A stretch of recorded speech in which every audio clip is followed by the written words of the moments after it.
we're just about to get started here. I'll give a quick recap, and then we are finishing the book today. All right, we're finishing the book today, and boy, did you miss some stuff. All right, we have got a lot to recap. So, Valancy, in the last 5 chapters, has discovered a couple of things about her husband. First off, well, also something about herself. First off, the doctor sent her the wrong letter. He sent her the wrong letter. You see, she isn't going to die. She was never going to die. In fact, the condition she had, he tells her, could have been solved with a simple, joyful experience, much like being married to Mr. Barney Snaith. If that is his real name, it's not, by the way. Barney is not his first name. It's not even his middle name. His middle name is Bernie. Well, actually, that's his first name. His middle name is Snaith. And his last name, to my utter shock, is Redfern. Yes, of Redfern's liniments, of Redfern's purple pills, the snake oil salesman, the early 1900 millionaire translated to today billionaire snake oil salesman. That's right, Valancy has discovered she is married to Jeffrey Bezos' estranged son. That is the equivalent of what we've learned here. But wait, there's more.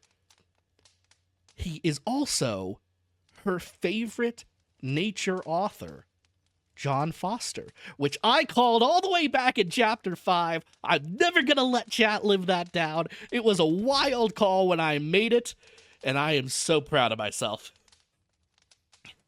But yes, he's also John Foster, the one that she loves. But even despite all of this, Valancy feels that she has misled him. And she loves him too much. She loves him far too much to let him stay under that idea. So instead, she absconds to home, leaving him a note on his desk that she would like to divorce him so that he doesn't think that she has misled him or tricked him into marrying her. That gets us all the way here to chapter 41. Valancy's at home, and her family is scheming to figure out how to get some of that Redfern billions. That's where we pick up in chapter 41. Valancy looked dully about her old room. It, too, was almost exactly the same, that it seemed so impossible to believe in the changes that had come to her since she had last slept in it. It seemed somehow indecent that it should be so much the same. There was Queen Louie everlastingly coming down the stairway, and nobody had let the forlorn puppy in out of the rain. Here was the purple paper blind and the greenish mirror. Outside, the old carriage shop with its blatant advertisements. Beyond it, the station with the same derelicts and flirtatious flappers. Here, the old life waited for her, like some grim ogre that bided his time and licked his chops. A monstrous horror of it suddenly possessed her. When night fell and she had undressed and gotten to bed, the merciful numbness passed away as she lay in anguish and thought of her island under the stars. The campfires. All their little household jokes and phrases and catchwords. Their furry, beautiful cats. The lights agleam on the fairy islands. Canoes skimming over Missatois in the magic of morning. White birches shining among the dark spruces like beautiful women's bodies. Winter snows and rose-red sunset fires. Lakes drunken with moonshine. All the delights of her lost paradise. She would not let herself think of Barney, only of these lesser things. She could not endure to think of Barney. Then she thought of him inescapably. She ached for him. She wanted his arms around her, his face against hers, his whispers in her ear. She recalled all his friendly looks and quips and jests, his little compliments, his caresses. She counted them all over, as a woman might count her jewels. Not one did she miss from the first day they had met. These memories were all she had now, all she could have now. So she shut her eyes and prayed. Let me remember every one, God. Let me never forget one of them. Yet it would be better to forget. This agony of longing and loneliness would not be so terrible if one could forget. And Ethel Travers. That shimmering witch woman with her white skin and black eyes and shining hair. The woman Barney had loved. The woman whom he still loved. Hadn't he told her he never changed his mind? She was waiting for him in Montreal. She would be the right wife for a rich and famous man. Barney could marry her, would marry her, of course, when he got his divorce. How Valancy hated her and envied her. Barney had said, "I love you," to her. Valancy had wondered what tone Barney would say "I love you" in. How his dark blue eyes would look when he said it. Ethel Travers knew. Valancy hated her for the knowledge, hated her and envied her. She can never have those hours in the Blue Castle. They're mine, thought Valancy savagely. Ethel would never make strawberry jam, or dance to old Abel's fiddle, or fry bacon for Barney over a campfire. She would never come to little Missatois shack at all. What was Barney doing, thinking, feeling now? Had he come home and found her letter? Was he still angry with her? Or a little pitiful? Was he lying on their bed, looking out on stormy Missatois and listening to rain streaming down on the roof? Or was he wandering in the wilderness, raging at the predicament in which he found himself, hating her? Pain took her and wrung her like some great pitiless giant. So she got up and walked the floor. Would morning never come to end this hideous night? And yet what could morning bring her? The old life without the old stagnation that was at least bearable. The old life with the new memories, the new longings, the new anguish. Oh, why can't I die? Moaned Valancy.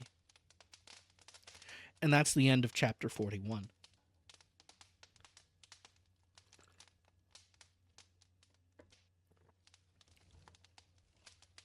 We'll move right into the next one. Chapter 42. It was not until early afternoon the next day that a dreadful old car clanked up Elm Street and stopped in front of the brick house. A hatless man sprang from it and rushed up the steps.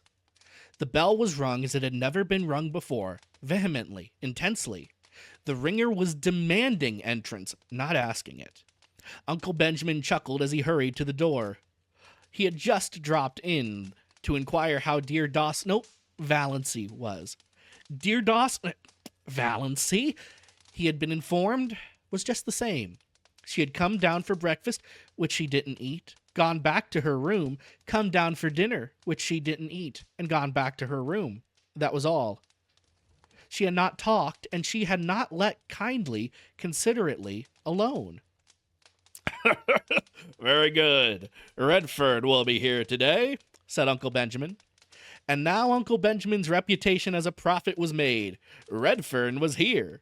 Unmistakably so. Is my wife here? He demanded of Uncle Benjamin without preface. Uncle Benjamin smiled expressively. Mr. Redfern, I believe. Very glad to meet you, sir. Yes, that naughty little girl of yours is here. We have been... I must see her. Barney cut Uncle Benjamin ruthlessly short. Certainly, Mr. Redfern. Just step in here. Valancy will be down in a minute. He ushered Barney into the parlor and betook himself to the sitting room and Mrs. Frederick. Go up and tell Valancy to come down. Her husband is here. But so dubious was Uncle Benjamin as to whether Valancy could really come down in a minute, or at all, that he followed Mrs. Frederick on tiptoe up the stairs and listened in the hall. Valancy, dear, said Mrs. Frederick tenderly, your husband is in the parlor, asking for you. Oh, Mother! Valancy got up from the window and wrung her hands. I cannot see him! I cannot!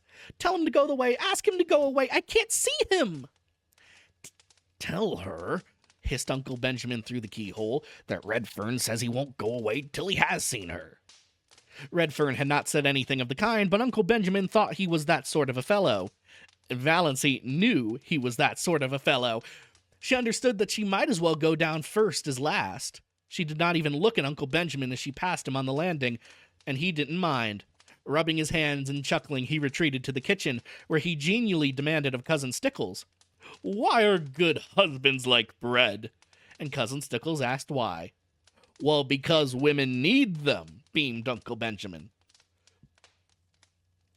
Valancy was looking anything but beautiful when she entered the parlor. Her white night had played fearful havoc with her face. She wore an ugly old brown and blue gingham, having left all her pretty dresses in the Blue Castle.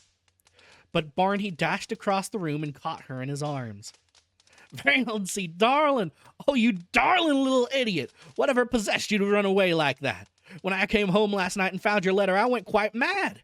It was 12 o'clock. I knew it was too late to come here then. I walked the floor all night. Then this morning, Dad came. I couldn't get away till now. Valancy, whatever got into you? Divorce! Forsooth. Don't you know? I know you only married me out of pity," said Valancy, brushing him away feebly. "I know you don't love me. I know." "You've been lying awake at 3 o'clock too long," said Barney, shaking her. "That's all the matter with you. Love you? Oh, don't I love you? My girl, when I saw that train coming down on you, I knew whether or not I loved you."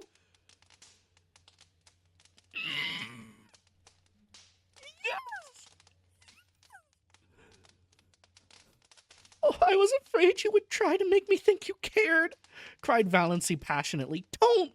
I know all about Ethel Trathers. Your father told me everything. Oh, Barney, don't torture me. I can never go back to you." Barney released her and looked at her for a moment. Something in her pallid, resolute face spoke more convincingly than words of her determination. "Valancy," he said quietly, "Father couldn't have told you everything because he didn't know it. Will you let me tell you everything?"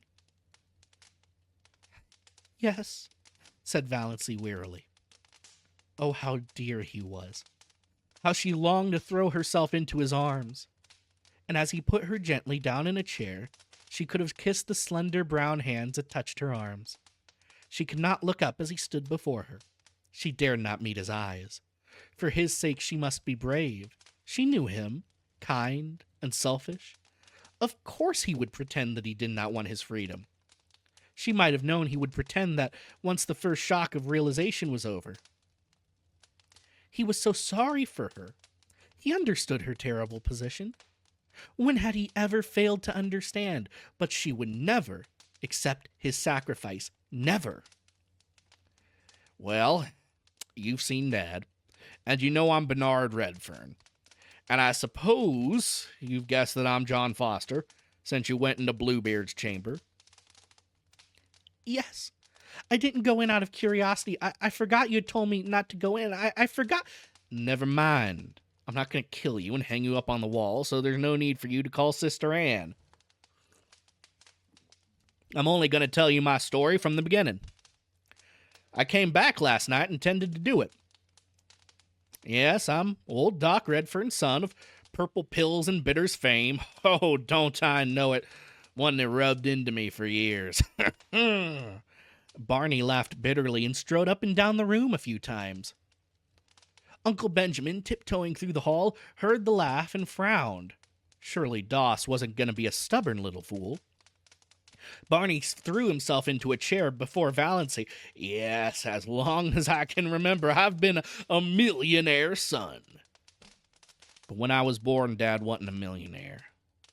He wasn't even a doctor. He isn't still. He was a veterinary and a failure at it. He and Mother lived in a little village up in Quebec and were abominably poor. I don't remember Mother. I haven't even a picture of her. She died when I was 2 years old. She was 15 years younger than Father, a little school teacher. When she died, Dad moved into Montreal and formed a company to sell his hair tonic. He dreamed the prescription one night. Well, it caught on. Money began to flow in. Dad invented or dreamed of other things too. Pills, bitters, liniment, so on. He was a millionaire by the time I was 10. With a house so big, a small chap like myself always felt lost in it. I had every toy a boy could wish for. And I was the loneliest little devil in the world. I know captions broke. I'm sorry, folks. Oh, there it is.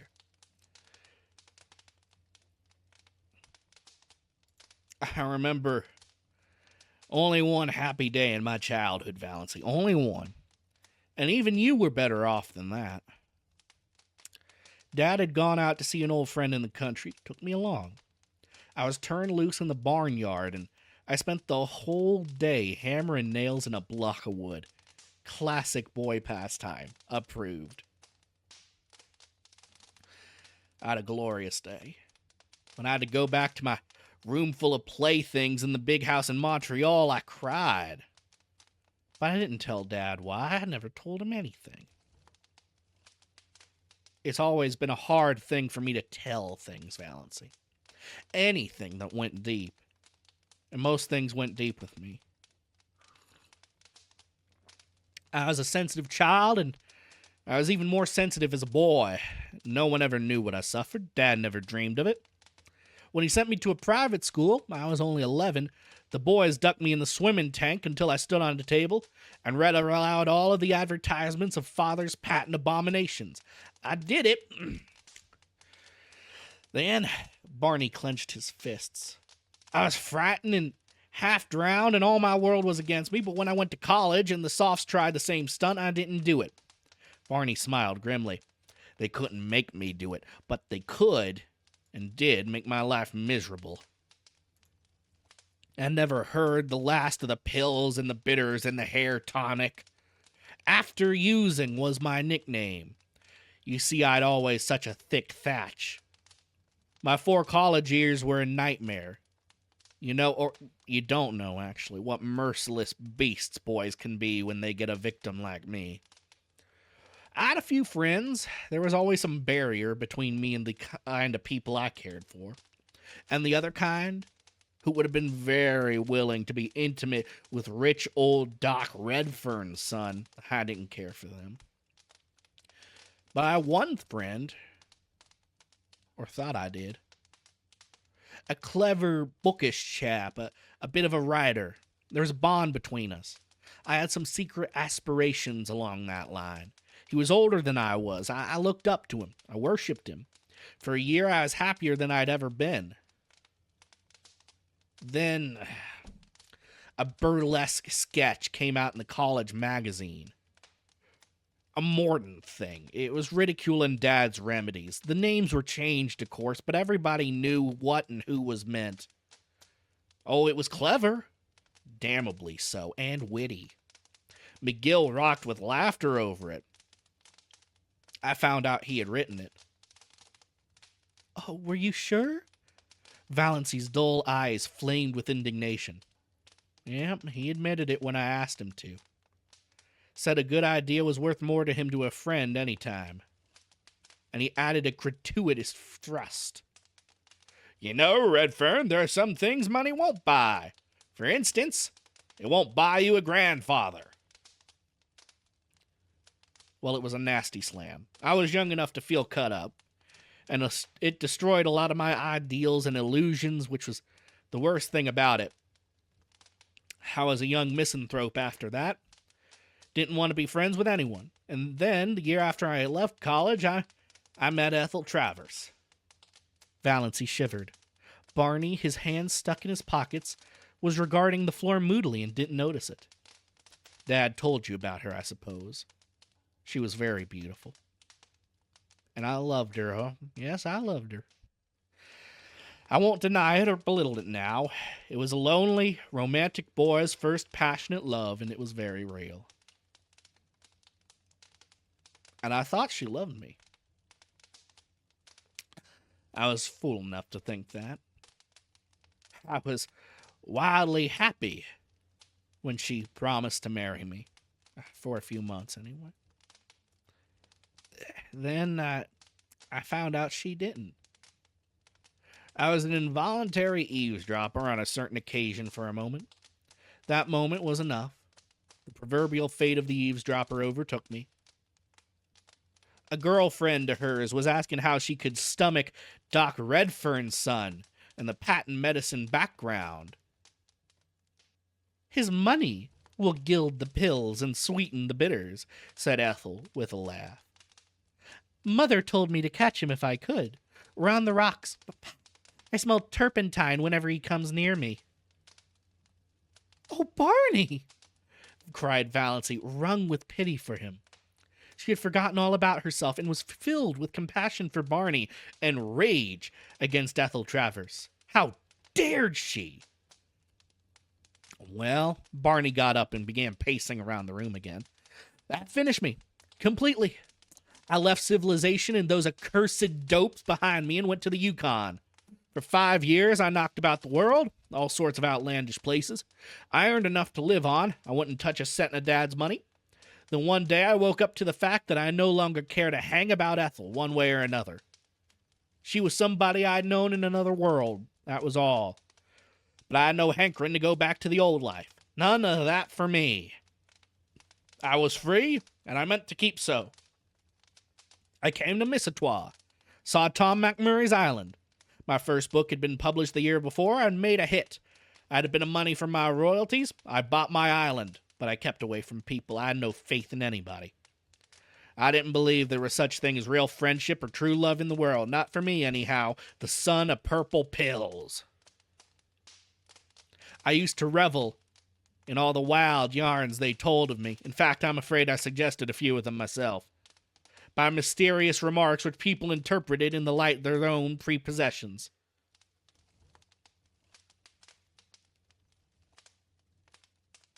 He stopped for a moment, and he looked towards Valancy with a look on his face that she hadn't seen before. Then you came, he said. I had to believe you loved me, really loved me. Not my father's millions. There was no reason why you should want to marry a penniless devil with my supposed record. And I was sorry for you.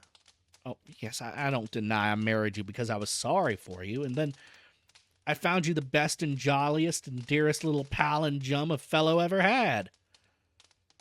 You were witty and loyal and sweet. You made me believe again in the reality of friendship and love. The world seemed good again just 'cause you were in it, honey. I'd have been willing to go on forever just as we were. I knew that the night I came home and saw my home light shining out from the island for the first time, and I knew you were waiting there for me. After being homeless all my life, it was beautiful to have a home. To come home hungry at night and know there was a good supper and a cheery fire and well, you. But I didn't realize what you actually meant to me till that moment at the switch. Then it came like a lightning flash. I knew I couldn't live without you. That if I couldn't pull you loose in time, I'd have to die with you. I admit it bowled me over. Knocked me silly. I couldn't get my bearings for a while. That's why I acted like a mule. But the thought that drove me to the tall timber was the awful one that you were gonna die. I'd always hated the thought of it. But I suppose there wasn't any chance for you, so I put it out of my mind. Now I had to face it. You were under sentence of death, and I couldn't live without you. When I came home last night, I had made up my mind that I'd take you to all the specialists in the world, that something surely could be done for you. I felt sure you couldn't be as bad as Dr. Trent thought, that when those moments on the track hadn't even hurt you. And I found your note and went mad with happiness and a little terror for fear you didn't care much for me after all and had gone away to get rid of me. But now it's all right, isn't it, darling? Was she Valancy being called darling? can't believe you care for me, she said helplessly. I know you can't. What's the use, Barney? Of course you're sorry for me. Of course you want to do the best you can to straighten out the mess, but it can't be straightened out that way. You couldn't love me. Not me. She stood up and pointed tragically to the mirror over the mantel. Certainly not even Alan Tierney could have seen beauty in the woeful, haggard little face that reflected there. But Barney didn't look at the mirror. He looked at Valancy as if he would like to snatch her or beat her. Love you? He said. Girl, you're in the very core of my heart. I hold you there like a jewel. Didn't I promise you I'd never tell you a lie? Love you? I love you with all of me there is love. Heart, soul, brain, every fiber of body and spirit thrilling to the sweetness of you.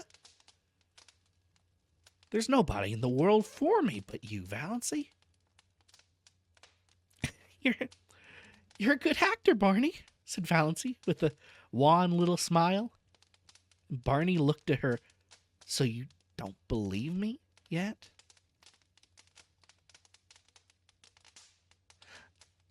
I can't. Oh, damn! Said Barney violently.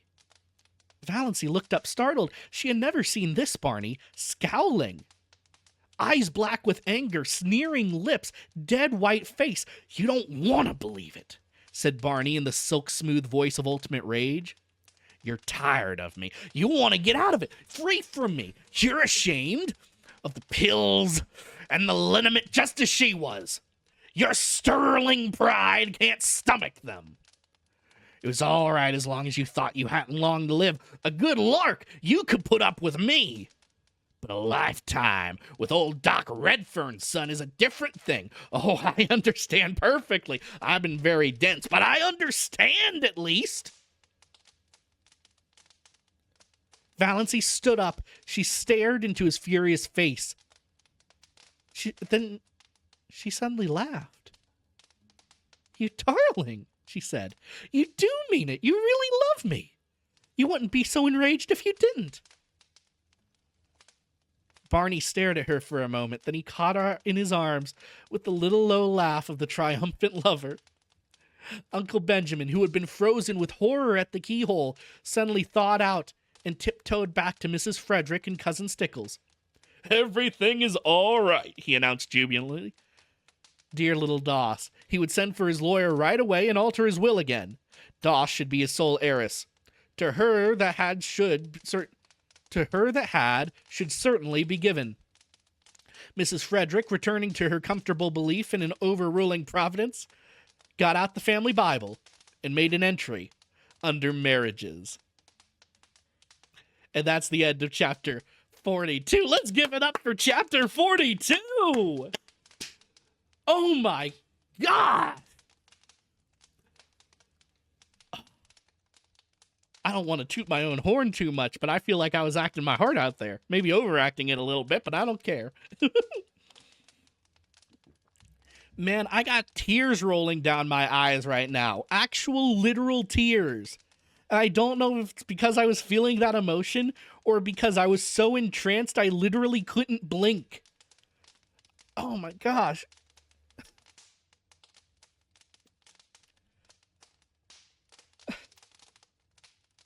I have no experience with anything Barney said. I'm not a rich man nor the son of a rich man.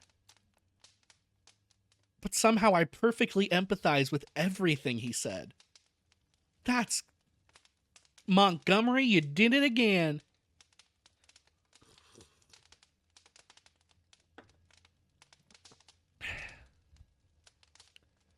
Everything he said was perfectly reasonable and rational and heartrending. And fuck Ethel Travers. We are Ethel Travers haters here in the Teller household.